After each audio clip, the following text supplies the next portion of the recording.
நாமத்தை பிதாவே ஆமென்.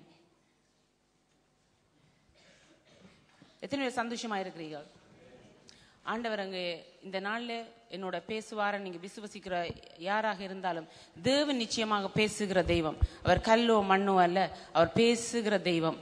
நம்முடைய மத்தியில இருக்கிறவர். அவர் பெரியவர், அங்கே வல்லமை உள்ளவர், சர்வ வல்லமை உள்ளவர். வானத்தையும் பூமியையும் மண்ட சராசரங்களையும் படைத்த நம்முடைய தேவன் நம்மோடு இருக்கிறவர். இந்த இடத்துல எங்களோட என்னத்தை பேச வேண்டும் என்பதை அவர் அறிந்திருக்கிறபடினால் அவர் பேச போறார் என்று நீங்க விசுவசிக்க ஒவ்வொருவரும் கரங்களை தட்டி பரிசுத்த ஆவியானவருக்கு நன்றி சொல்லுவோமா? ஹல்லேலூயா.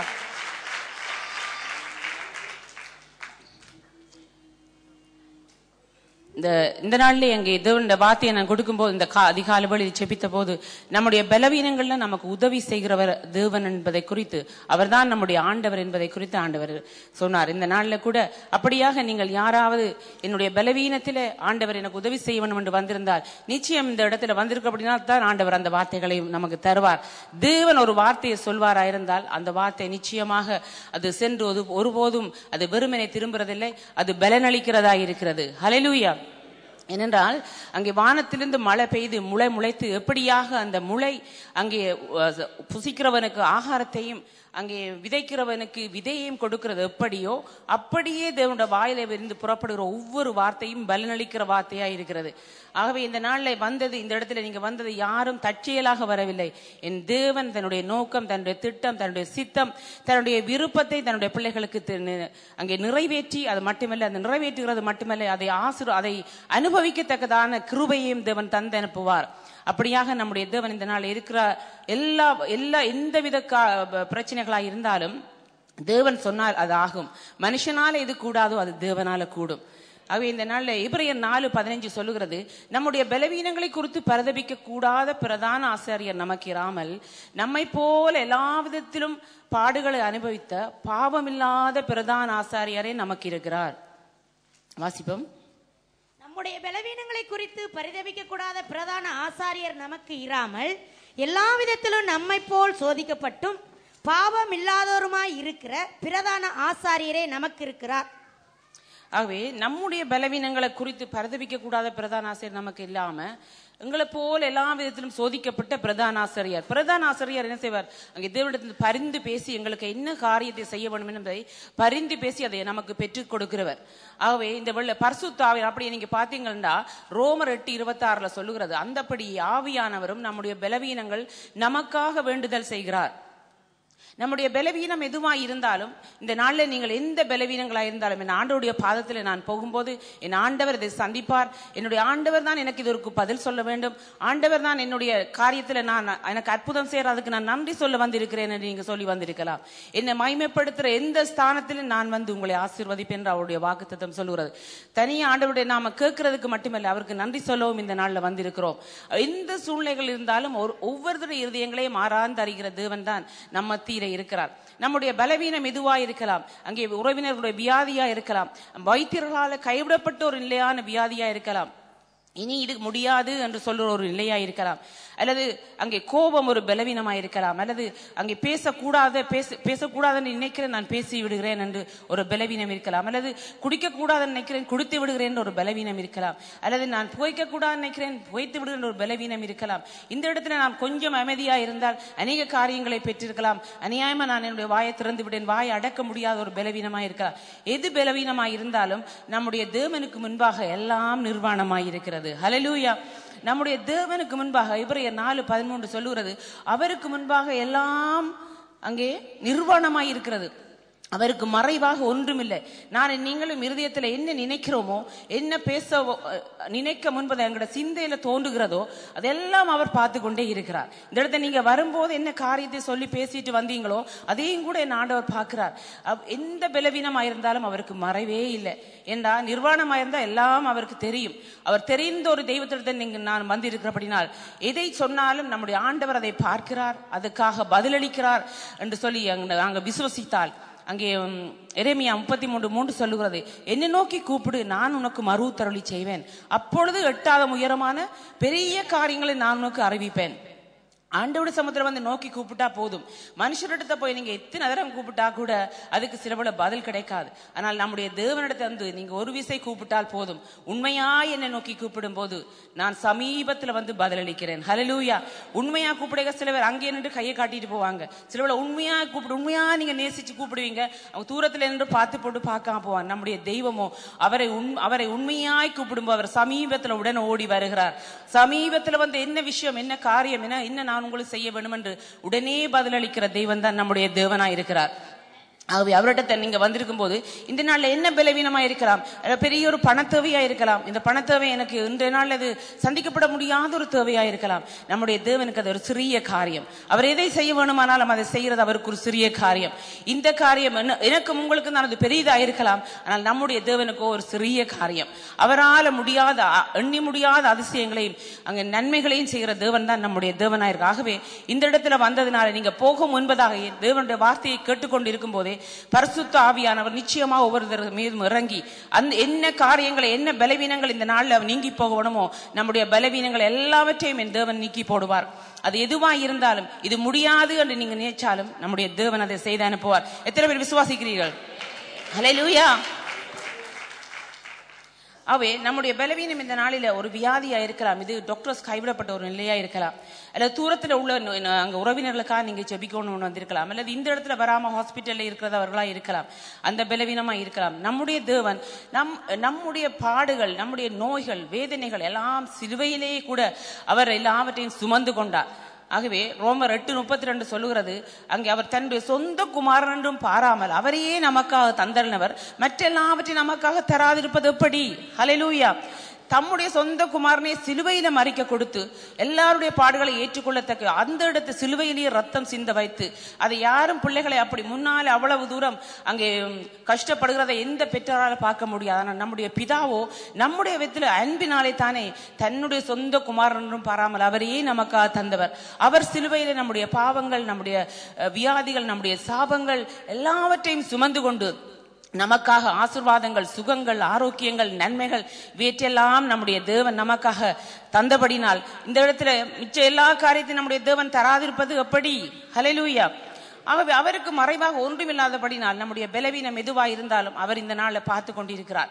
அவர் பார்த்து கொண்டிருக்கிறவர் மட்டுமல்ல, அங்கே 2:16 சொல்லுறது, தம்மை பற்றி உத்தம இருதயத்தோடு இருக்கிறவர்களுக்கு தம்முடைய வல்லமையை விளங்க பண்ணும்படிக்கு அவருடைய கண்கள் பூமி எங்கும் உலாவிக் கொண்டிருக்கிறது. ஹல்லேலூயா. அவருடைய கண் பூமி எங்கும் உலாவிக் கொண்டிருக்கிற கண் இந்த இடத்துல நிச்சயமாய் பார்த்து கொண்டிருக்கும். என்னுடைய பிள்ளைக்கு, என்னுடைய மகனுக்கு, என்னுடைய மகளுக்கு நான் என்ன காரியத்தை செய்ய வேண்டும், என்னுடைய மகளுக்கு இந்த பலவீனம் இருக்கிறது, இந்த பலவீனத்திலிருந்து நான் விடுதலை கொடுக்க வேண்டும், என்னுடைய மகளுக்கு இந்த கண்ணீர் இருக்கிறது, இதிலிருந்து நான் விடுதலை கொடுக்க வேண்டும். என்னுடைய மகள் ஒரு வேலைக்காக, என்னுடைய மகன் ஒரு வேலைக்காக கஷ்டப்பட்டு கொண்டார். அந்த வேலையில் நான் ஒரு நல்ல வேலையை கொடுத்து அவர்களுக்கு அந்த கொடுக்கிறது மட்டுமில்ல, அந்த இடத்துல நல்ல ஒரு சலரியோட கூட நல்ல வேலையை நான் கொடுக்க வேண்டும் என்று சாதாரண ஒரு சின்ன காரியத்துக்காக நீங்க கேட்கலாம். நம்முடைய தேவனோ நமக்கு தெரிய தருவது ஒரு பெரிய காரியமாய் தருவார். ஹல்லேலூயா. ஏனெனில் என்னுடைய தேவன் அங்கே யோவான் 15:16 சொல்லுகிறது, நான் உங்களை தெரிந்து கொண்டேன், நீங்கள் என்னை தெரிந்து கொள்ளவில்லை. அவர் தான் நம்மை தெரிந்து கொண்டார்.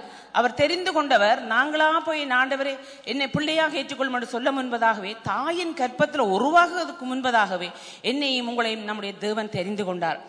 அவர் தெரிந்து கொண்டவர். தெரிந்து கொண்டால் அதை சாதாரணமா எல்லாம் பாருங்க, எல்லாரும் வரலாம். ஆனால் தெரிந்து அழைக்கப்பட்டவர்கள் அநேகர், அங்கே தெரிந்து கொள்ளப்பட்டவர்கள் ஒரு சிலர் என்று வேதம் சொல்லுகிறது மத்தேயு 14:12. அப்ப அழைக்கப்பட்ட அநேகர் இருந்தாலும் தெரிந்து கொள்ளப்பட்டவர்கள் ஒரு சிலர் தான். ஒரு பெரிய ஸ்கூல் இருந்தாலும் ஒரு பிரின்சிபல் தான். ஒரு பெரிய நாட்டில் இருந்தாலும் ஒரு பிரைம் மினிஸ்டர் தான். பாருங்க, ஒரு ஒரு ஒரு போலீஸ், ஒரு அதிக போலீஸ் இருந்தாலும் ஒரு போலீஸ் இன்ஸ்பெக்டர். அப்படி ஒவ்வொரு இடத்துல ஒவ்வொரு ஸ்பெஷலா ஒவ்வொருத்தர் இருக்கிறது போல என்னையும் உங்களையும் தேவன் ஒரு ஸ்பெஷலாக விசேஷித்தவர்களாக நம்முடைய தேவன் நம்மை தெரிந்து கொண்டார். ஹல்லேலூயா. அப்படி தெரிந்து கொண்ட தெய்வம் அப்படி ஒரு ஸ்பெஷலா இருக்கிறவங்களை எப்படி எந்த ஸ்தானத்துல வைத்து பார்க்கறதான் அங்கே சந்தோஷமாயிருக்கும். நம்முடைய தேவனுடைய கரத்துல நீங்களும் நானும் அங்கே கனம் பெற்றவர்கள். அவர் நம்ம எப்பொழுதும் அங்கே கீழாக பார்க்கறதில்ல. மனுஷன் பார்க்கும்போது உங்களுக்கு அறிவு போதாது, உங்களுக்கு ஞானம் போதாது, நீங்க படிக்கவில்லை, நீங்க உடம்பா இருக்கிறீங்க, நீங்க மெலிவா இருக்கிறீங்க, நீங்க உயரமா இருக்கிறீங்க, நீங்க கட்டையா இருக்கு, இப்படி பலதை சொல்லலாம். ஆனால் நம்முடைய தேவனுக்கு நாம் எல்லாரும் அழகானவர்கள். நம்முடைய தேவனுடைய பார்வையை நாம் எல்லாரும் பெருமதி உள்ளவர்கள், விசேஷமானவர்கள். ஆகவே விசேஷமா எங்களை பார்க்கும் போது நம்மை ஆசீர்வதிப்பது நிச்சயம். நம்முடைய பலவீனத்தோடு தொடர்ந்து இருக்க நம்முடைய தேவன் விடுவதில்லை. நம்முடைய பலவீனங்கள் எல்லாம் அவர் எல்லாவற்றையும் அவர் சுமந்த தேவனாய் இருக்கிறார்.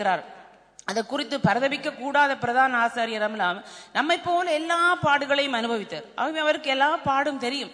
எல்லா அங்க பாருங்க, ஆவியானவர் ரோமர் 8:26-27 சொல்லுகிறது, ஆவியானவர் வாக்கிலடங்கா பெருமூச்சுகளோடு ஜெபிக்கிறார். எப்போ பெருமூச்சு உங்களுக்கு வருகிறது, இனி எனக்கு செய்ய முடியாது என்று நீங்க நினைக்கும் போது எல்லாரும் சில சொல்ல முடியாட்ட என்ன செய்வீங்க, அப்படி ஒரு பெரிய பெருமூச்சு விடுவீங்க.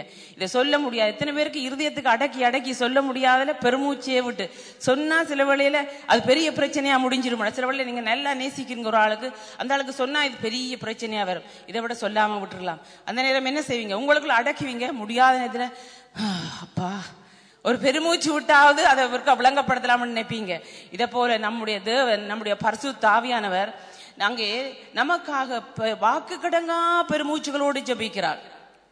எப்படி நாங்க ஜெபிக்க வேணும்னு தெரியாம சில வேளையில பாருங்க பெரிய கஷ்டங்கள் வருகிறது, எப்படி ஜெபிக்க வேணும்னு தெரியாம இருக்கலாம்.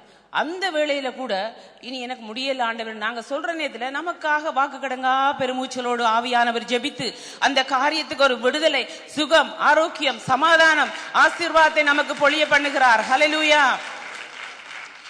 எனக்கு முடியும் என்ற காரியத்துல நான் நீங்களும் எல்லாமே செய்திடலாம். எங்கட பலத்தால செய்ய முடியும் என்று நினைக்கிற காரியத்தில் நாங்கள் எல்லாவற்றையும் செய்யலாம். ஆனால் எது எல்லாம் எங்களால செய்ய முடியாதுன்னு நாங்கள் நினைக்கிறோமோ அப்பதான் நமக்கு தெய்வத்தின் உதவி தேவை. ஹல்லேலூயா. எனக்கு ஒத்தாசை வரும் பர்வதத்துக்கு நேராக நாங்கள் கண்களை ஏறெடுக்க வேண்டும். வானத்தையும் பூமியையும் உண்டாக்கினவர் இடத்துல அவரே ஒத்தாசை அனுப்புகிறவர், அவரே உதவி செய்கிறவர். சங்கீதம் 121 சொல்லுகிறது, இஸ்ரவேலின் தேவன் தூங்குவதும் இல்லை, அவர் உறங்குவதும் இல்லை. நமக்காகவே அவர் வேண்டுதல் செய்கிறவர். எப்பொழுதும் அவர் வலது பார்சத்தில் இருந்து நமக்காக வேண்டுதல் செய்கிற தேவனாயிருக்கிறார்.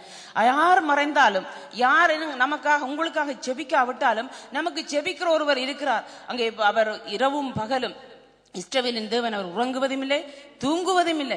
என்னுடைய மகனுக்கு மகளுக்கு இந்த நாளிலே இந்த தேவை, இதை நான் சந்திக்க வேண்டும். என்னுடைய மகன் இந்த வியாதியோட இவ்வளவு கஷ்டப்பட்டு இவ்வளவு தூரம் இருந்து என்னுடைய ஆலயத்துக்கு வந்திருக்கிறார், இதை நான் பார்க்கிறேன். என்னுடைய மகனுக்கு எப்படியாவது நான் சுகத்தை கொடுத்து அனுப்ப வேண்டும்.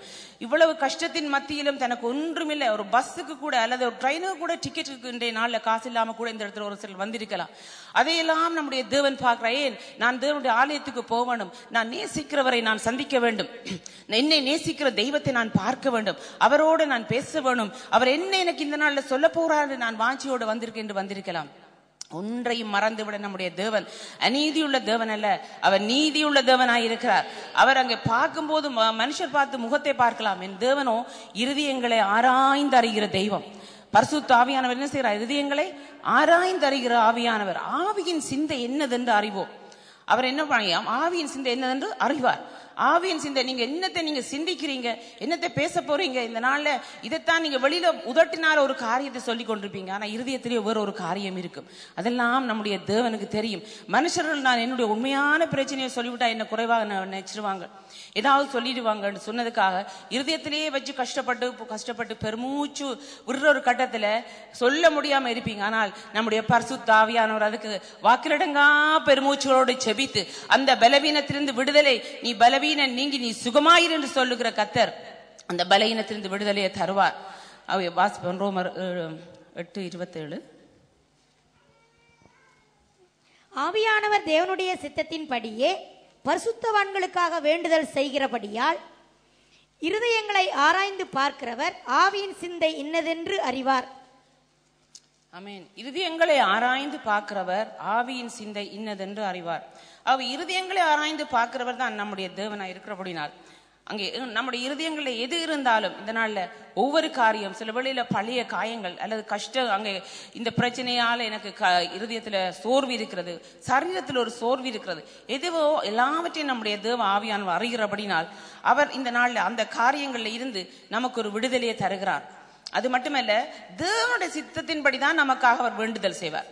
நம்முடைய ஆவியானவரோ அல்ல நம்முடைய ஆண்டவர் எப்படி நமக்காக ஜெபிக்கிறார்ண்டா தேவனுடைய சித்தத்தின்படி. சில காரியங்களை நீங்கள் இது எனக்கு வேணும் இது எனக்கு வேணும் என்று பிடிவாதமா சில வழியில வருஷ கணக்கா அழுது கொண்டிருக்கலாம். அது சில வழியில உங்களுக்கு கூடாததா இருந்தால் என்னுடைய தேவன் அதை தரமாட்டார்.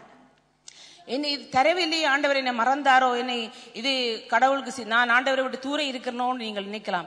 ஆனால் தேவனுடைய சித்தத்தின்படி நீங்கள் கேட்டால் தேவனுடைய சித்தத்தின்படி அவர் நமக்கு நன்மையானதை மட்டும் தருவார். நம்முடைய தேவன் நமக்கு நன்மையானதை மட்டும்தான் தருவார். தீமையா இருக்குமென்றா என்னுடைய தேவன் அதை தடை பண்ணுவார். எத்தனை பேருடைய வாழ்க்கையில அநேக காரியங்கள் வந்து தீமையா இருக்கும், அது தடையாக போயிடும். அதால ஆண்டவர் உங்களை நேசிக்கவில்லை என்ற அர்த்தம் இல்லை. அது உங்களுக்கு அந்த நேரத்தில் அது தந்தால் தீமையா இருக்கும். ஒரு குழந்தையுடைய கரத்திலே ஒரு வயது குழந்தை சும்மா கையில விளையாடுறதுக்கு கேக்குதுண்டா அந்த கையில கத்தியை கொடுக்க முடியாது. ஆனால் ஒரு வயது குழந்தை வளர்ந்து ஒரு 20 வயதுல அந்த கத்தியை என்னத்துக்கு அதை பாவிக்க வேண்டும் என்று தெரிந்ததின் பின்பு அந்த கையில அந்த கத்தி கொடுக்கப்படும் போது அது தேவையானவற்றுக்கு மட்டும்தான் அந்த கத்தியை பயன்படுத்தும். ஆனா ஒரு வயதுன்னா அது தச்சமையும் குத்திவிடும். சில வழியில அது ஆபத்தை கொண்டு வந்துடும். நம்முடைய தேவனும் நம்முடைய காரியங்களை சில வழியை தாமதித்தா நான் நினைக்க கூடாது ஆண்டவர் ஏன் தாமதிக்கிறான். ஆண்டவர் ஏற்ற நேரத்தில் தீவிரமாய் வந்து உதவி செய்வார். ஹல்லேலூயா. இவ்வளவு நாட்களும் அநேக காரியங்களுக்காக நீங்க செபித்து இந்த காரியம் தேவனுடைய சித்தத்தின்படி செபித்தும் கிடைக்கவில்லையா? கவலைப்பட வேண்டாம். நம்முடைய தேவன் நமக்கு உதவி செய்கிற தேவன், நமக்காக யாவையும் செய்து முடித்த தேவன் செய்வார். அவருடைய பாதத்துல நாங்கள் விடும்போது நமக்கு நன்மை என்று தெரிந்தால் அங்கே பரிசுத்தவான்களுக்காக தேவனுடைய சித்தத்தின்படியே வேண்டுதல் செய்கிறவர். அவர் ஏற்ற நேரத்தில் அந்த காரியத்தை நிறைவேற்றுவார். சில வேளை தாமதமாக இருந்தாலும் அது தேவனுடைய மகிமை புறப்படும்படிக்காய், தேவனுடைய மகிமை வெளிப்படும்படிக்காய் ஆண்டவர் அதை செய்வார். பாருங்க, அங்கே ஆபிரகாமுடைய வாழ்க்கையை எடுத்து பார்த்தோம்னா ஆபிரகாமுக்கு 100 வயதாகும் போது ஆண்டவர் அங்கே ஒரு பிள்ளை எனக்கு இல்லையே என்று சொல்லி கவலைப்படும் போது சாராளுடைய கற்பம் செத்து போனது. அதுக்கு பின்பு குழந்தையே பிறக்காது. ஆனால் அந்த நேரத்துல தான் ஆண்டவர் சொன்னார் ஆபிரகாமுக்கு, இதோ அவனை வெளியே அழைத்து வானத்தை அண்ணாந்து பார், அந்த வானத்தின் நட்சத்திரங்களை போல நான் உனக்கு சந்ததியை உருவாக்குவேன், அங்கே கடலத்துல மணலை போல உனக்கு சந்ததியை உருவாக்குவேன். ஆண்டவர் சொன்ன நேரத்துல ஆபிரகாமுக்கு ஒரு குழந்தை கூட இருக்கவில்லை. அவன் ஒரு குழந்தைக்காக கேட்ட போது வானத்தின் அங்கே நட்சத்திரங்கள் போல நான் செய்வேன் என்று கூப்பிட்டு சொன்னார். அங்கே வெளியில உன்னதத்தை பார்க்கும்படிக்கு ஆண்டவர் சொன்னார். அதன்படியே ஆபிரகாம் விசுவாசித்தான். இந்த நாட்கள் உங்களுக்கு இது முடியாது, இது நடக்காது, இனி இதுக்கு வயசு போய்விட்டது, அங்கே திருமண காரியமா இருக்கலாம், அல்லது அங்கே வியாதிப்பட்ட காரியங்கள், இது நடக்காது, இதெல்லாம் முடியாது என்று காணப்படுகிறோம். அதைத்தான் நம்முடைய தேவன் இந்த நாள்ல நிச்சயமாகவே அதை நிறைவேற்றுவார். அது எதுவா இருந்தாலும் தேவன் தன்னுடைய கரத்தை வைத்து அற்புதம் செய்வது நிச்சயம். ஆகவே அந்த சொல்லும் போது அவன் அப்படியே விசுவாசித்தான். அது நீதியாக எண்ணப்பட்டது. ஹல்லேலூயா. அப்படியே விசுவசிக்க வேண்டும். நம்முடைய தேவன் சொல்லும் போது அதுக்கு பிறகு ஆண்டவர்கிட்ட கேள்வி கேட்டுக் கொண்டிருக்க கூடாது. நம்மை படைத்த தேவனை, உருவாக்கின தேவனை குறித்து ஏன் இப்படி செய்கிறீர் ஆண்டவரே, நாங்க ஆண்டவருக்கு புத்தி சொல்ல ஆலோசனை சொல்ல இல்லை. நம்முடைய தேவன் எதை சொன்னாலும் நாங்கள் கீழ்ப்படிந்து அப்படியே நாம் அதை எடுத்துக்கொள்ள. இந்த சிறு குழந்தை அதுக்கு அப்படியே கையை தட்டுவாருங்க. அந்த சிறு குழந்தையை போலே நாம் ஆகிவிட்டா நமக்கு எப்பொழுதும் ஆசீர்வாதம். அங்கே நாங்க ஆண்டவர் சொல்லும் போது நமக்கு சந்தேகம் எழக்கூடாது. இந்த இடத்துல ஆண்டவர் தான் பேசுகிறார். நீங்க எத்தனை பேர் விசுவசிக்கிறீர்களோ எனக்கு தெரியாது. கர்த்தர் பேசினா அதை நிச்சயமாக செய்வார். விசுவசிக்க வேண்டியதான் நம்முடைய பொறுப்பு. ஆகவே அப்படியான ஒரு பிள்ளையும் இல்லாமல் இருக்கும்போது ஒரு சந்ததியை எப்படி கடல் அங்கே வானத்தின் நட்சத்திரங்களை எண்ணவே முடியாது. அப்படியாக ஆண்டவர் அற்புதம் செய்தால் உங்களுடைய காரியத்திலும் இது முடியாது என்று காணப்படுகிற குழந்தை இல்லாமல் இருக்கலாம், அநேக காலமாக குழந்தை இல்லாமல் இருக்கலாம், அல்லது வைத்தியர்கள் கைவிடப்பட்ட வியாதியா இருக்கலாம், அல்லது வேலைக்கு அநேக நாட்கள் அப்ளை பண்ணி கொண்டீங்க, நீங்க விரும்புற ஒரு வேலை அது இவ்வளவு நாளும் கிடைக்காதா இருக்கலாம். அதை விட பெரிய ஒரு நல்ல வேலை, ஒரு ப்ரொமோஷனோட உங்களுக்கு ஆண்டவர் தரப்போறதுக்காக சிறுபல் இந்த நாட்களில் தாமதிச்சு நீங்கள் சின்ன கஷ்டப்படுறதை விட தேவன் உங்களை அதிகமாய் ஆசீர்வதித்து அதிகமாய் உங்களை புகழ்ச்சியும் கீர்த்தியுமாக வைப்பதற்காக இந்த நாட்களில் தேவன் அதை ஆயத்தப்படுத்தி இருப்பார். நிச்சயமாக கர்த்தர் சொன்ன அதை நிறைவேற்றுவார். அதுல எந்த ஒரு மாற்றமும் இல்லை.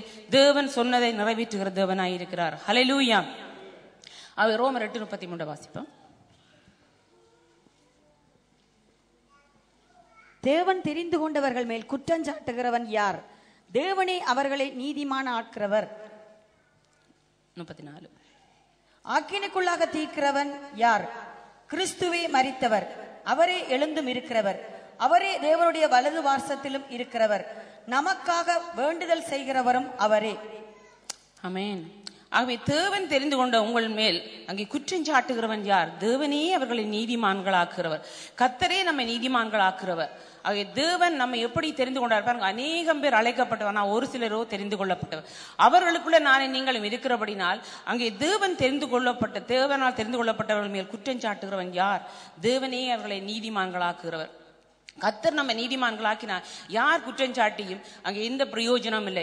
நம்முடைய சார்பில் கர்த்தர் இருக்கும்போது அங்கே நமக்கு எதிராக நிற்பவன் யார் என்று வேதம் சொல்லுகிறது. நம்முடைய சார்பில் நம்முடைய தேவன் எப்பொழுதும் இருக்க வேண்டும். அவரை விட்டு நாம் இன்னமும் விலகி போகக்கூடாது. எப்பொழுதும் அவரோடு கூட நடக்க வேண்டும், அவரோடு கூட போகணும். கர்த்தர் நம்முடைய சார்பில் இருந்தால் நமக்கு எதிராக நிற்பவன் யார்? எந்த சூழ்நிலைகளாய் இருந்தாலும் தேவனோடு நாம் நடந்தால் தேவனோடு இருந்தால் நமக்கு எதிராக யார் நின்றாலும் அது ஒன்றும் வாய்க்காதே போகும். சில வேளையில் உங்களுக்கு வேலை செய்கிற இடங்களையா இருக்கலாம், அல்லது எந்த ஒரு சூழ்நிலையா இருந்தாலும் உங்களுக்கு எதிராக எழும்பும் ஆயுதம் ஒன்றும் வாய்க்காதே போகும். ஏன் கர்த்தர் அங்கு உங்களோட கூட இருக்கும்போது நமக்கு எதிராக நிற்பவன் யார் என்று வேதம் சொல்கிறது. நீ சும்மா இரு, நான் உனக்காக யுத்தம் பண்ணுவேன். என்ன காரியமா இருந்தாலும் கர்த்தர் நமக்காக அந்த இடத்துல எழுந்தருளுவார்.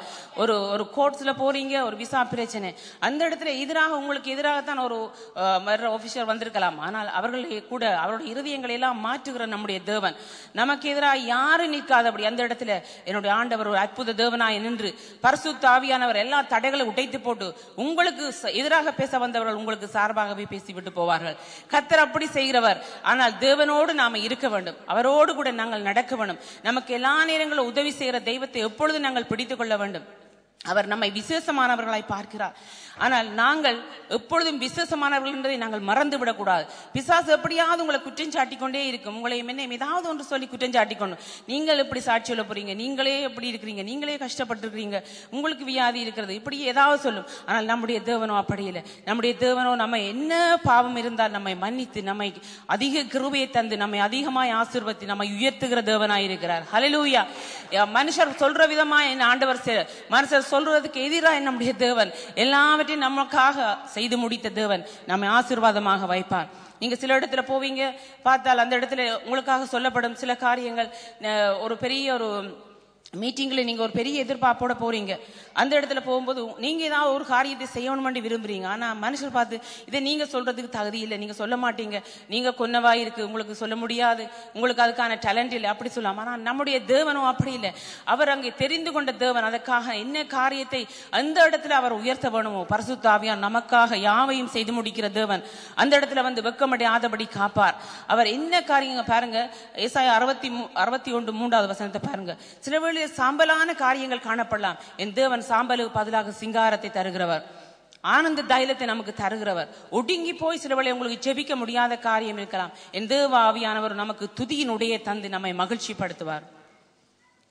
சீயோனிலே துயரப்பட்டவர்களை சீர்படுத்தவும், அவர்களுக்கு சாம்பலுக்கு பதிலாக சிங்காரத்தையும், துயரத்துக்கு பதிலாக ஆனந்த தைலத்தையும், ஒடுங்கின ஆவிக்கு பதிலாக துதியின் உடையையும் கொடுக்கவும் அவர் என்னை அனுப்பினார்.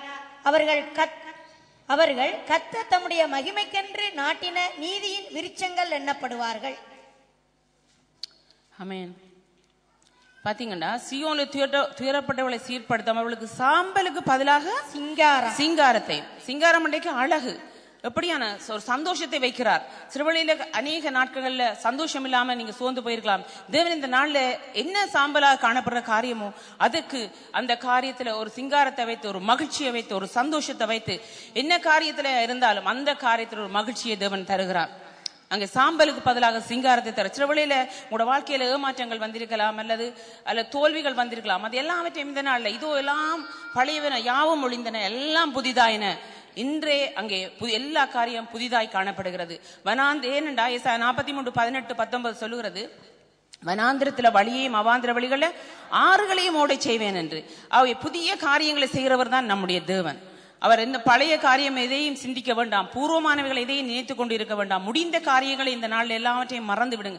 எல்லாம் புதிதாயின, எல்லாம் புதிதாயின. நம்முடைய தேவன் நமக்காக எல்லாம் செய்து முடித்தார் என்ற சந்தோஷத்தோட பிசாசு பார்த்து ஏதாவது ஒரு இனி இல்லைன்னு நீங்க சோர்ந்து போற காரியத்தை சுட்டி காட்டிக்கொண்டு, நம்முடைய தேவன் அப்படி இல்லை. நான் உங்களை நேசிக்கிறேன், நான் உங்களுக்கு அங்கே சாம்பலுக்கு பதிலாக சிங்காரத்தை தருகிறவர், நான் நீங்க என்ன காரியத்துல உங்களுக்கு தகுதி இல்லையோ அதிலிருந்துலாம் நான் தகுதிப்படுத்தும்படி தான் நான் சிலுவையிலே மரித்து அதெல்லாம் உங்களுக்காக மகிழ்ச்சியாக, உங்களுக்காக சுகத்துக்காக, ஆரோக்கியத்துக்காக, சந்தோஷத்துக்காக என்னுடைய சமாதானத்தை நான் உங்களுக்கு வைத்து போயிருக்கிறேன். ஹல்லேலூயா. யோவான் 14:27 சொல்கிறது, என்னுடைய சமாதானத்தை நான் உங்களுக்கு வைத்து போயிருக்கிறேன்.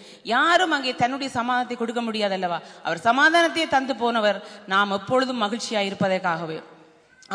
அப்படியான காரியங்கள் எல்லாம் ஆண்டவர் நமக்கு வெக்கத்துக்கு பதிலாக இரட்டத்தனையான மகிழ்ச்சியை தருவார். சிறுவளை வெக்கப்படுற போல சூழ்நிலைகள் வந்திருக்கலாம், அதுக்கு பதிலாக ஏசாயா 61:7 இரட்டத்தனையான மகிழ்ச்சியை நம்முடைய தேவன் தருவார். ஆனால் வேதம் சொல்லுகிறது, கர்த்தருக்கு காத்திருப்போர் ஒருபோதும் வெக்கப்பட்டு போனதில்லை. நாம சிலவளை கர்த்தருக்கு காத்திருக்காம சில காரியங்களை செய்யும் போது வெக்கப்படுகிறது போல சந்தர்ப்பங்கள் வந்திருக்கலாம். நாம் கர்த்தருக்கு காத்திருக்கும் போது அவர் ஒருபோதும் வெக்கமடையாதபடி நம்முடைய தேவன் செய்வார். ஹல்லேலூயா. நீங்க போகும் இடமெல்லாம் உங்களுக்கு முன்பாக அவரே செல்வார். அவர் வாலாக்காமல் தலையாக்குவார், கீழாக்காமல் மேலே ஆக்குவார். கையிட்டு செய்கிற காரியங்களை அவர் ஆசீர்வதிப்பார். பிள்ளைகளுடைய படிப்புகள் நல்ல நல்ல யூனிவர்சிட்டி ஏதாவது கிடைக்கவில்லையா, அங்கே கர்த்தருக்கு காத்திருக்கும் போது அவர் ஒருபோதும் வெட்கமடையாதபடி செய்வார். ஹல்லேலூயா. உலகத்தில் இருக்கிற பிள்ளைகளை காட்டிலும் உங்கள் பிள்ளைகளை செழித்தோங்க பண்ணுவார். சந்ததியின் மீது ஆவியம் சந்தானத்தின் மீது ஆசீர்வாதத்தை ஊற்றுவேன் என்று சொன்னார் ஏசாயா 44:3. அவை இது பிள்ளைகளுக்கு சில வேளை முடியாதுன்னு சொல்லிவிட்டு பிள்ளைகள் சோர்ந்து போனா நீங்களும் சோர்ந்து போக கூடாது. அதற்காக உபவாசம் பண்ணி ஜெபிக்க வேண்டும். ஹல்லேலூயா. இதை பார்த்து கொண்டிருக்க யாரா இருந்தாலும் அப்படியான சூழ்நிலைகள் கூட கடந்து சென்றால் அங்கே தேவண்ட பாதத்துல காத்திருக்கும் போது கர்த்தருக்கு காத்திருப்பவர்கள் ஒருபோதும் வெட்கப்பட்டு போனது என்று ஏசாயா 49:23 சொல்லுகிறது. அவை இந்த அவங்க யோவேல் 2:27-28 சொல்லுகிறது. கர்த்தருக்கு காத்திருப்போர் ஒருபோதும் வெட்கப்பட்டு போனதில்லை. அவருடைய வாக்குத்தத்தங்கள் இப்படி சொன்னால் நாங்க உங்களை ஒருபோதும் வெட்கமடையாதபடி காக்கிற தேவன் தான் நம்முடைய தேவன். எத்தனை பேர் விசுவாசிக்கிறீர்கள்? கரங்களை தட்டி தேவனை மகிமைப்படுத்துங்க. ஹல்லேலூயா. சில வேளையில ஆண்டவர் எப்ப பார்த்தாலும் நமக்கு நன்மையே பேசிக் கொண்டிருப்பார். எரேமியா 29:11 சொல்லுகிறது, நீங்கள் எதிர்பார்க்கும் முடிவை நான் உங்களுக்கு கொடுக்கும்படிக்காய் நான் உங்கள் பேரில் வைத்திருக்கிற நினைவுகளை நான் அறிவேன் என்று கர்த்தர் சொல்லுகிறார். அது தீமைக்கல்ல, அது நன்மைக்கானவைகளே. ஹல்லேலூயா. நீங்க என்ன முடிவை எதிர்பார்த்திருந்தாலும் அந்த முடிவை யார் கொடுக்கும்படிக்கு? கர்த்தர் கொடுக்கும்படிக்கு. அவருடைய நினைவுகள் என்ன? வாசிங்க திருப்பி. எரேமியா 29:11. நீங்கள் எதிர்பார்த்திருக்கிற முடிவை உங்களுக்கு கொடுக்கும்படிக்கு நான் உங்கள் பேரில் நினைத்திருக்கிற நினைவுகளை அறிவேன் என்று கர்த்தர் சொல்லுகிறார். அவைகள் தீமைக்கு அல்ல, சமாதானத்துக்கு ஏதுவான நினைவுகளே. ஆமென். உங்கள் பேரில் நினைத்திருக்கிற நினைவுகள், ஆண்டவருடைய நினைவுகள், நம்மை குறித்து ஆண்டவருடைய நினைவுகள் எல்லாம் நன்மையான நினைவுகள் தான். ஆண்டவர் ஒரு நாளும் எங்களை குறித்து தீமையான நினைவுகள் நினைத்திருக்கார். ஆனால் சில மனுஷர்கள் நம்மை குறித்து தீமையா நினைத்துக் கொண்டிருப்பார்கள். நம்முடைய தெய்வமோ நம்மை குறித்து நன்மையாக, எப்படியாவது என்னுடைய மகளுக்கு என்னுடைய மகனுக்கு நான் நன்மை செய்ய வேணும். அவருடைய நினைவே எல்லாம் நன்மையான நினைவு. அவருடைய இயேசு கிறிஸ்துவின் சிந்தியை நம்மளும் இருக்க கடவுதுன்னு அங்கே பிலிப்பியர் 2:5 சொல்லப்படுகிறது. ஏன்னா அவருடைய சிந்தியெல்லாம் பாருங்க, அப்போஸ்தலர் 10:38 பார்த்தா பரிசுத்த ஆவியானவர் அங்கே நசராய் இயேசு கிறிஸ்துவை தேவன் பரிசுத்தாவினாலும் வல்லமையினாலும் அபிஷேகம் பண்ணார். தேவன் அவரோட கூட இருந்தபடி அவர் நன்மை செய்கிறவராயும் பிசாசின் பிடியில் உள்ள யாவரையும் சொஸ்தப்படுத்துகிறவராயும் சுற்றி திரிந்தார். ஆகவே நன்மை செய்கிற தெய்வம் எப்பொழுதும் நன்மையே என்னுடைய பிள்ளைகளுக்கு செய்ய வேணும் என்று எங்கள் பேர்ல நினைத்திருக்கிற நினைவுகள் எல்லாம் என்ன செய்ய வேணும்? நன்மை செய்ய வேணும். மகனுக்கு மகளுக்கு இந்த தேவை, இந்த பணத்தேவை இந்த நாளில் உண்டு. இந்த நாளில் இந்த ஆலயத்திலேயே அவர்களை நான் ஆசீர்வதித்து அனுப்ப வேணும். இந்த தேவைகளை சந்தித்து அனுப்ப வேணும். இவர்களுக்கு இந்த கஷ்ட பிரச்சனைகள் இருந்து ஒரு விடுதலை கொடுக்க வேணும். அநேக நாளா வியாதியா இருக்கிறாங்க, இந்த வியாதியிலிருந்து சுகம் கொடுத்து அனுப்ப வேணும். இப்படி என்னுடைய தேவன் அவருடைய சிந்த முத்தும் நன்மை செய்வதே.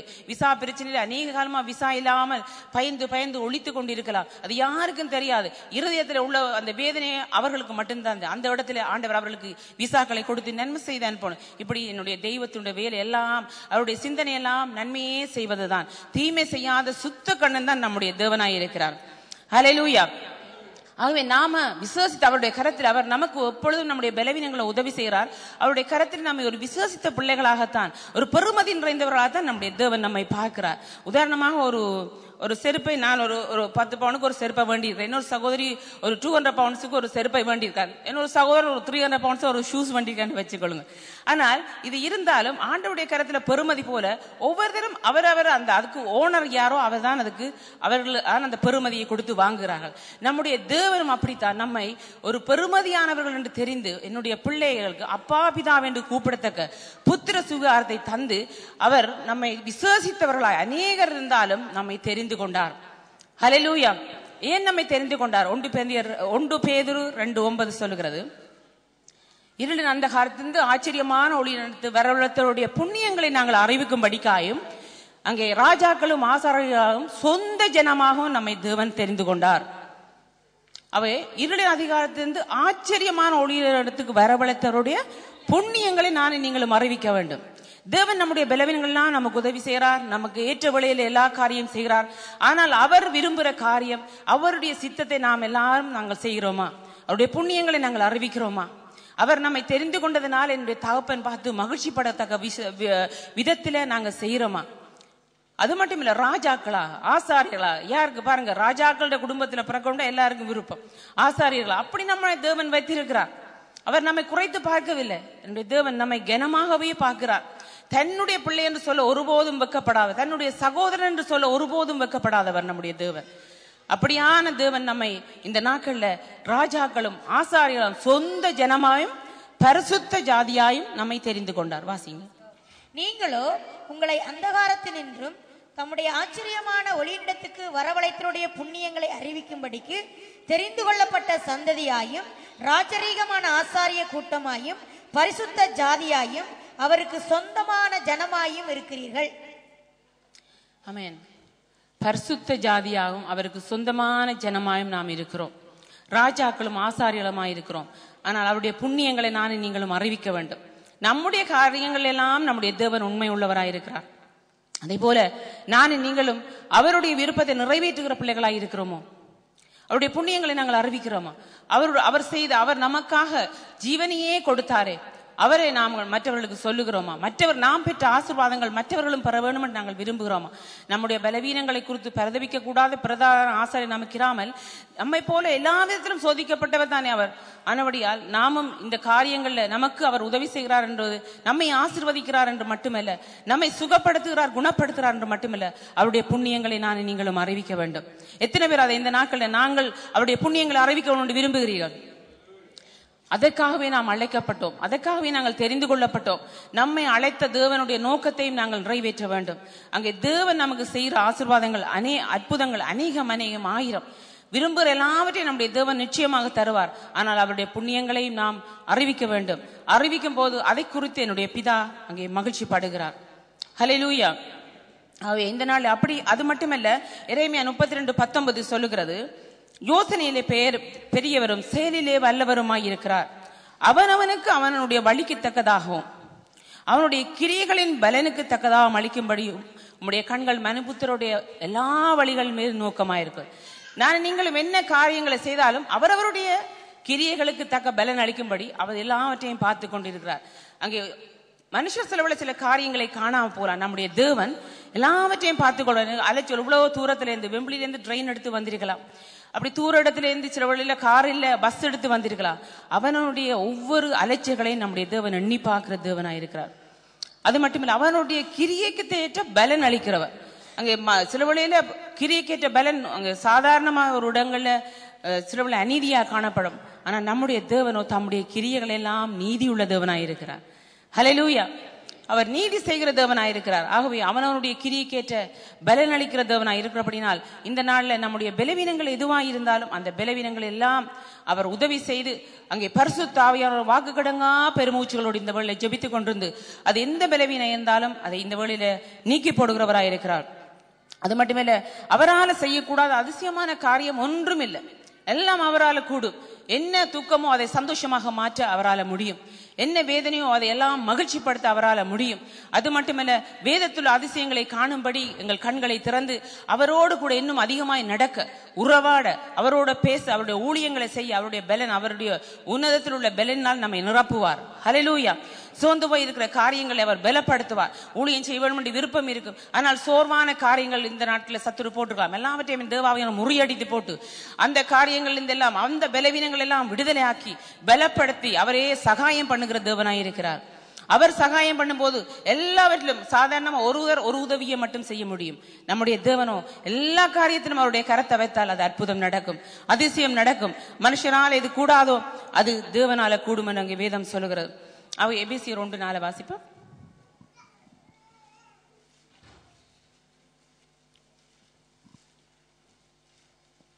தமக்கு முன்பாக நாம் அன்பில் பரிசுத்தம் உள்ளவர்களும் குற்றமில்லாதவர்களுமாய் இருப்பதற்கு அவர் உலக தோற்றத்துக்கு முன்னே கிறிஸ்துவுக்குள் நம்மை தெரிந்து கொண்டபடியே. ஆமென். தமக்கு முன்பாக நாம் அன்பில் பரிசுத்தம் உள்ளவர்களும் குற்றமில்லாதவர்கள் இருப்பதற்காக அவருக்கு முன்பாக எங்களுடைய அன்புல பரிசுத்தம் காணப்பட வேண்டும். ஆண்டவர் எப்பொழுதும் அவருடைய அன்பு பரிசுத்தமானது. அதே போல எங்களுடைய குடும்பங்கள்ல அங்கே நாங்கள் பழகுற உறவினரோட அல்லது வேலை செய்கிற இடங்கள்ல நம்முடைய அன்புல பரிசுத்தம் காணப்பட வேண்டும். குற்றமில்லாதவர்களாய் இருப்பதற்கும் அவர் உலக தோற்றத்துக்கு முன்னே கிறிஸ்துவுக்குள்ள நம்மை தெரிந்து கொண்டார். ஆகவேதான் அவர் உலக தோற்றத்துக்கு முன்னே நம்மை தெரிந்து கொண்டார். தாயின் கற்பத்தில் உருவாக்கும் முன்பே நம்மை தெரிந்து கொண்டார். தெரிந்து கொண்டவர் சும்மா அப்படியே ஏனோ தானோ ஒன்றில்லை, கண்மணி போல நம்மை காக்கிறார். நம்முடைய குடும்பங்கள் குடும்பங்களை கண்ணின் மணி போல காக்கிறார். உன்னை என் உள்ளங்கைக்குள்ள வரைந்திருக்கிறேன் என்று சொல்லி அவ்வளவு பாதுகாப்பை நம்முடைய தேவன் கொடுக்கிறார். அப்படியான தேவனையே நாம சேவிக்கிறபடினால் எப்பொழுது நம்மை தெரிந்து கொண்ட தேவன் நம்மை விசேஷமானவர்களாக நாம் ஒரு கனம் பெற்றவர்களாக பார்க்கும் போது அவருக்கு மகிழ்ச்சி உண்டாகும். என்றால் நம்முடைய பலவீனமெல்லாம் அவர் எடுத்து போடுகிறார். வியாதிகள், வேதனைகள், கண்ணீரெல்லாம் எடுத்து போட்டு தங்களோட பிள்ளைகள் பார்த்து சந்தோஷமா இருக்கும் போது எத்தனை பெற்றாருக்கு அது சந்தோஷமா இருக்கிறது. அதை விட நம்முடைய தேவன் அவர் எப்பொழுதும் நம்மை குறித்தே நினைவாயிருக்கிறவர். எங்களுடைய நினைவாக யாரும் இருக்க முடியாது. நம்முடைய தேவன் நான் உன் நினைவாயிருக்கிறேன் என்று சொன்னார். ஹல்லேலூயா. அது மட்டுமில்லை, அவருடைய கையில நீங்கள் நானும் அலங்காரமான கிரீடமும் ராஜ முடியுமா இருக்கிறோம். அலங்காரமான கிரீடம் இப்படி இருந்தா எவ்வளவு அழகா இருக்கும், ராஜமுடி எவ்வளவு அழகா இருக்கும். அப்படி தேவன் நம்ம உயர்த்தி வைத்து பார்க்கிற தேவன் தான் நம்முடைய தேவன். பார்த்து பிள்ளைகள் அழுது கொண்டு போயிருக்கும் போது ஆண்டவர் ஒருபோதும் அதை அங்கே பார்க்காம போகிற தேவன். ஆகவே இந்த நாளிலே எந்த சந்தேகம் இருந்தால் அதை விட்டு விடுங்க. நம்முடைய தேவன் இந்த இடத்துல நமக்காக யாவையும் செய்து முடித்த தேவன், என்னுடைய பலவீனம் எல்லாம் சுமந்த தேவன் இந்த நாள் எனக்கு ஒரு விடுதலையை தருகிறார், எனக்கு ஒரு வெற்றியை தருகிறார், எனக்கு ஒரு சமாதானத்தை தருகிறார், ஆசீர்வாதத்தை தருகிறார். என்னுடைய பிள்ளைக்கு சுகம் கிடைக்கிறது, என்னுடைய குடும்பத்தில் என்னுடைய கணவருக்கு சுகம் கிடைக்கிறது, என்ற பிள்ளைகளுடைய எதிர்காலம் பிரகாசிக்கப்படுகிறது என்று விசுவசியுங்கள். விசுவசித்தால் தேவனுடைய மகிமையை நீங்கள் காண்பீர்கள். ஹல்லேலூயா. இந்த நேரத்தில் அப்படியா இருக்கிறவர்கள் யாரா இருந்தால் இந்த இடத்தில் எழுந்து நின்றால் ஆண்டவர் பரிசுத்தாவின் அப்படியே இந்த வேளையில தொட்டு ஒவ்வொருவரையும் அங்கே சுகப்படுத்துவார். ஒவ்வொரு வியாதிகளையும் போக்கி போடுவார், ஒவ்வொரு பலவீனங்களையும் நீக்கி போடுவார். அவர் அங்கே அவரால் செய்ய முடியாத அதிசயமான காரியம் ஒன்றும் இல்லை, எல்லாம் அவராலே ஆகும். அவர் செய்ய போற ஒவ்வொரு அதிசயமான கிரியைகளுக்காய், அற்புதங்களுக்காய் தேவனே நான் உங்களை நோக்கி பார்க்கிறேன். எனக்கு ஒத்தாசை வரும் பர்வதத்துக்கு நேராக என் கண்களை ஏறெடுக்கிறேன். வானத்தையும் பூமியையும் உண்டாக்கின கர்த்தாவே, நீங்கள் எல்லாவற்றையும் பார்த்து இந்த வேளையில அதிசயங்களையும் அற்புதங்களையும் செய்கிறவர் என்பதை நான் விசுவசிக்கிறேன் ஆண்டவர் என்று நினைக்கிறவர்கள் யாராயிருந்த இந்த வேளையில எழுந்து நின்ற வண்ணமா இதை பார்த்து கொண்டிருக்கிற யாராயிருந்தாலும் அப்படியான சூழ்நிலைகள் இருந்தால் உங்களுடைய பலவீனம் எதுவாய் இருக்கலாம், அது என்னுடைய தேவனுக்கு சிறிய காரியம். என்ன பலவீனமா இருக்கலாம், வியாதியா இருக்கலாம், அநேகரால கைவிடப்பட்ட காரியங்களாய் இருக்கலாம். நம்முடைய தேவன் நம் மத்தியில் இருக்கிறவர் பெரியவர். வானத்தையும் பூமியையும் அண்ட சராசரங்களையும் படைத்த நம்முடைய தேவன், அவர் சொல்ல ஆகும், அவர் கட்டளையிட நிற்கும்.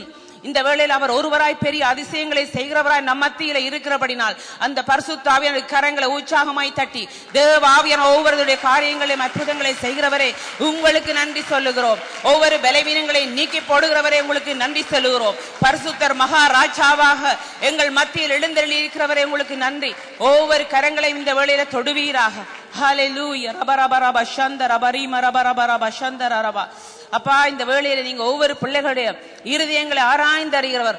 ஒவ்வொரு காரியங்களுக்காக வாக்கு கடங்கா பெருமூச்சுகளோடு செபித்துக் கொண்டிருக்கிற ஆவியானவர், அந்த காரியங்கள் ஒரு விடுதலை இப்பொழுது உண்டாவதாக, ஒரு சமாதானம் உண்டாவதாக, சந்தோஷம் உண்டாவதாக, வியாதிகள் இயேசுவின் நாமத்தில் நீங்கி போவதாக. இந்த செய்தியை கேட்டுக்கொண்டு யாராயிருக்கலாம், அண்மைக்கு மட்டுமல்ல தூரத்துக்கும் நீங்க ஜீவனுள்ள தேவன் என்பதையும் வல்லமுள்ள தெய்வம் என்பதையும், நீங்கள் ஒருவரே அற்புதங்களை செய்கிறவர், அற்புதங்களை செய்ய உங்களுக்கு ஒப்பானவர் யாரும் இல்லை என்பதையும் நீங்கள் இந்த வேளை நிரூபித்து உங்களோட வார்த்தை அனுப்பி குணப்படுத்துகிறதற்காய் ஸ்தோத்திரம் அப்பா. உங்களுக்கு நன்றி ஆண்டவரே, நன்றி ஆண்டவரே, நன்றி பிதாவே. உங்களுடைய நாமத்தை மைமைப்படுத்துவீராக. உங்களுடைய வல்லமையை வெளிப்படுத்துறதுக்காய் ஸ்தோத்திரம். உங்களுடைய மனதுருக்கம் இந்த இடத்துல கடந்து வருவதாக என்று ஜெபிக்கிறேன். உங்களுடைய மனதுருக்கம் கடந்து வருவதாக. மனதுருகி அற்புதங்களை செய்த தேவன் இந்த வேளையிலும் கூட மனதுருக்கம் கடந்து வருவதாக. ஹல்லேலூயா. ரிபரப சந்தரோபா. இந்த கால வேளையில பரிசுத்த ஆவியானவர் எல்லா தீய ஆவிகளையும் அசுத்த ஆவிகளையும் இந்த வேளையில கடிந்து அப்புறப்படுத்தும்படிக்காய் ஆண்டவரே, இந்த வேளையிலே ஆண்டவரே வியாதிஸ்தர்கள் புனியாடிகள் எல்லாரையும் நீங்க சுஸ்தப்படுத்துங்க. உங்களோட வார்த்தையின்படி ஆண்டவரே, என்னுடைய தழும்போல குணமானிகள் சொன்ன வசனத்தை இப்பொழுது நான் இயேசுவின் நாமத்தில் அனுப்புகிறேன். யாத்ராம் 15:26 நானே பரியாரி கத்தர் என்று சொன்னீங்க. இதை கேட்டுக்கொண்டு யாராய் இருந்தாலும் அவர்களுக்கு பரியாரி கத்தராய் நீங்கள் வெளிப்படுங்க ஆண்டவரே. உங்களோட வல்லமை வெளிப்படுவதாக, உங்களோட நாமத்தை மைமைப்படுத்துவீராக. எந்த இடங்களை தொட வேணுமோ அந்த இடங்களை பரிசுத்த ஆவியானோட வல்லமை தொடப்படுவதாக என்று செபிக்கிறேன். தொடுவீராக, தொடுவீராக. உங்களுடைய கரம் தொடுவதாக கர்த்தாவே. உங்களோட வல்லமை இறங்குவதாக, குணமாக்கும் வல்லமை இறங்குவதாக. கண்ணீர்ல உள்ள எல்லா பிரச்சனைகளும் இந்த நாளோட முடிவடைந்து போவதா. எதிர்பார்க்கும் முடிவை நான் தருவேன் என்று சொன்னீரே.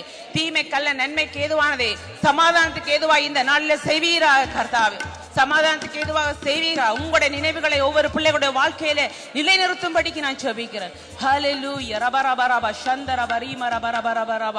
ஹல்லேலூயா. தகப்பனே, நீங்கள் அப்படி செய்கிறபடியால் உங்களுக்கு நன்றி செலுத்துகிறோம். ஹல்லேலூயா. ரபரபரபரபரபரப சந்தர பரபரப. ஹல்லேலூயா. ஹல்லேலூயா. ஹalleluya ஹalleluya ஹalleluya. ஆவியானவரே உங்களுக்கு நன்றி. நீங்க ஒவ்வொரு பிள்ளைகளையும் தொடுகிறதுக்காக உங்களுக்கு நன்றி அப்பா. ஓரி கராபா சந்தர் உங்களோட மனதுருக்கம் ஒவ்வொரு பிள்ளைகள் மீதும் கடந்து வருகிறதுக்காய், குடும்பங்கள் மீது கடந்து வருகிறதுக்காய், ஆண்டவரே விட்டு வந்த பிள்ளைகள் மீது, தூரத்தில் இருக்கிற பிள்ளைகள் மீது கடந்து வருகிறதுக்காய் உங்களுக்கு நன்றி. எதெல்லாம் முடியாதோ அதெல்லாம் நீங்க முடிய பண்ணுகிறதுக்காய் உங்களுக்கு நன்றி. ஆவியானவரே உங்களுக்கு நன்றி. பராபராபா சந்தரம் ஊழியத்திலே சோர்ந்து போய் இருக்கிற பிள்ளைகளை இந்த நாளில் பலப்படுத்தி திடப்படுத்தி ஆண்டவரே ஒவ்வொரு பிள்ளைகளுக்கு புதிய பலனை கொடுத்து, புதிய அபிஷேகத்தை கொடுத்து, புதிய ஆசீர்வாதங்களை கொடுக்கிறது எல்லாம் புதிதாகும்படி இந்த நாளில் ஆசீர்வாதத்தை நீங்கள் அபிஷேகத்தை கொடுக்கிறதுக்காய் நன்றி. ரிபாராபா சந்தரோகோ சொக்கோதோரி காராபா ரிமாராபா லிமாராமாராபாராபா சந்தரோகோ. ஹல்லேலூயா ஹல்லேலூயா. ஆவியானவரே நன்றி. பரிசுத்தாவின் பலத்தினால் நமக்கு நம்பிக்கை பெருகட்டும். இந்த வழி நம்பிக்கை இந்த நமக்குள்ளே இந்த எல்லாவித சந்தோஷ சமாதானத்தினால் ஒவ்வொரு பிள்ளைகளையும் நிரப்புவீராக நிரப்புவீராக. எல்லாவித சந்தோஷ சமாதானத்தினால் நிரப்புவீராக. ஹல்லேலூயா ரபரபரபரப சந்தரரபரி கரரப. ஹல்லேலூயா.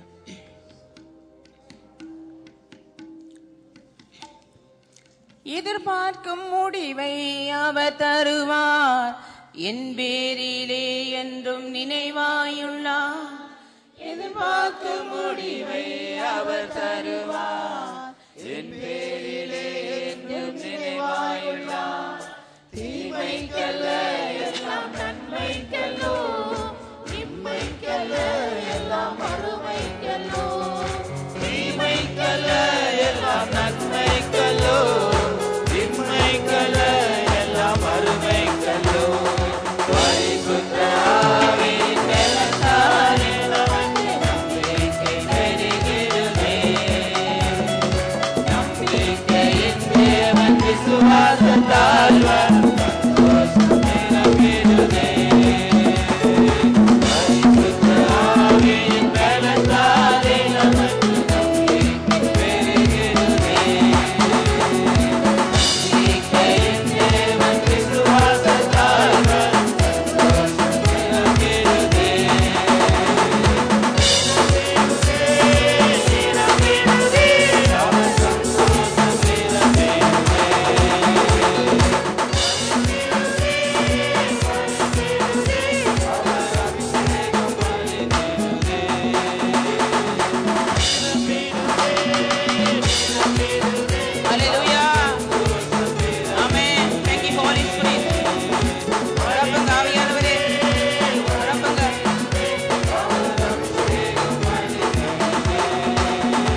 அபிஷேகம் இந்த இடம் முழுவதாக இருந்து அப்படி சந்தோஷ சமாதானத்தினால ஒவ்வொருவரையும் என் தேவ ஆவியான் ரப்பி கொண்டிருக்கிறபடினால் எதிர்பார்க்கும் முடிவு எதுவா இருந்தாலும் அந்த முடிவை என் தேவன் இந்த நாளில் தந்திருக்கிறபடினால் அதற்கு அற்புதங்களை செய்திருக்கிறபடினால் அதற்கு அதிசயங்களை செய்திருக்கிறபடினால் அது தீமையான காரியங்கள் எல்லாம் என் தேவன் நன்மையாக மாற்றி தந்தபடியால் என் ஆண்டவரே உங்களுக்கு நன்றி செலுத்துகிறோம், நன்றி செலுத்துகிறோம், நன்றி செலுத்துகிறோம். ஹல்லேலூயா ரபரபா சந்தரோக்கு தோரி கரரபரி மரபரபரபா. ஹல்லேலூயா. ஒவ்வொரு பிள்ளைகளையும் நீங்க தொட்டீங்கப்பா, உங்களுக்கு நன்றி. உங்களோட அபிஷேகம் தொட்டதற்காய் நன்றி. உங்களோட வார்த்தையினால விடுதலை ஆக்கினீங்களே, ஆவியும் ஜீவனமான வார்த்தைகளை இந்த நாட்களில் ஆண்டவரே, வல்லமை உள்ள வார்த்தைகள் நீங்க தானே பேசி ஆண்டவரே உங்களோட வார்த்தையினால விடுதலை கொடுத்திருப்பதற்காய் நன்றி செலுத்துகிறோம், நன்றி செலுத்துகிறோம், நன்றி செலுத்துகிறோம், நன்றி செலுத்துகிறோம். அப்பா உங்களோட நாமத்தை நீங்க மகிமைப்படுத்துறபடியால் நன்றி செலுத்துகிறோம். உங்களோட மனதுருக்கத்துக்காய் நன்றி செலுத்துகிறோம். ஒருவராய் பெரிய அதிசயங்களை செய்கிறவரே உங்களுக்கு நன்றி செலுத்துகிறோம். ஹல்லேலூயா. ஆண்டவரே கர்த்தாவே, எல்லா ஆக்கினைகளை அகற்றி சத்துருக்களை விலக்கினவரே, இனி நீ தீங்கை காணாதிருப்பாய் என்று சொன்னீரே. கர்த்தர் உன் நடுவில் இருக்கிறார் என்று சொன்னீரே. எங்கள் மத்தியில இந்த ஆலயத்தில் நீங்கள் இருக்கிறதற்காய் நன்றி. இனி தீங்கை உங்களுடைய பிள்ளைகள் காணாதிருக்கும்படி செய்வீரே. எல்லா சத்துருக்களை விலக்கி போட்டீரே, உங்களுக்கு நன்றி. ஓ பெரிய காரியங்களை செய்கிறவரே நன்றி. சாம்பலுக்கு பதிலாக சிங்காரத்தை கொடுக்கிறவரே, எல்லா துதியினுடைய கொடுக்கிறவரே, ஒடுக்கத்துக்கு பதிலாக துதியினுடைய கொடுக்கிறவரே, உற்சாகத்தின் ஆவியை கொடுத்தவரே, புதிய அபிஷேகம், புதிய ஆசீர்வாதங்கள், புதிய காரியங்களை ஒவ்வொரு பிள்ளைகளும் குடும்பங்களையும் ஆண்டவரே ஒவ்வொரு வாழ்க்கையிலும் தனிப்பட்ட வாழ்க்கையிலும் நீங்க செய்கிறபடியால் உங்களுக்கு நன்றி அப்பா. எல்லாம் உங்களால உண்டானது என்று உங்கள் ஒருவருக்கே துதியும் கனமும் மகிமையும் வல்லமையும் நாங்கள் செலுத்துகிறோம். ஹல்லேலூயா, ஹல்லேலூயா. நன்றி அப்பா, நன்றி ராஜா, நன்றி ஆண்டவர், நன்றி அப்பா, நன்றி அப்பா, நன்றி செலுத்துகிறோம்.